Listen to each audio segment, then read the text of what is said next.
5 দিন যাবৎ আমার ভাস্তি হয়েছে, তাকে দুধের বাচ্চা রাইখে ঘাটাইল বাসা শান্তিনগর ময়নের মেয়ে নাম মারিয়া, সে টয়লেটের অজুহাত দেখাইয়া পালাইয়া চলে গেছে।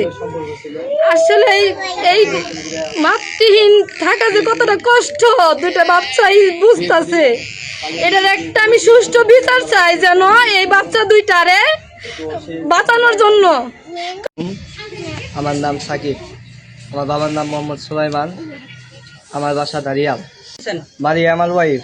আমাদের 2 বছরের রিলেশন ছিল, তারপর আমাদের বিয়ে হয়, আমরা পালিয়ে বিয়ে করি।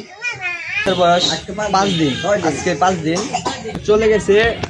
আমরা ছিলাম রুমে, ও বলছে যে লগিয়া বাথরুমে চাপ দিচ্ছে, আমি একটু বাথরুমে যাই, তুমি বাবুরে দেখো। ওর হাতে ছিল ফোন, ও ফোন নিয়ে বাথরুমে গেছি।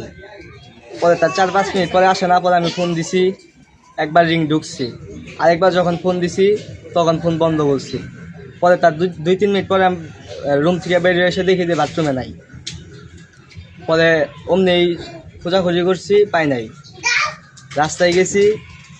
পরে বড় ভাইরা বলতেছি কিন্তু একটা প্রাইভেট কার ঘোরাঘুরি করতেছে, আমি সব কিছু ভেঙে ছিল বলছি।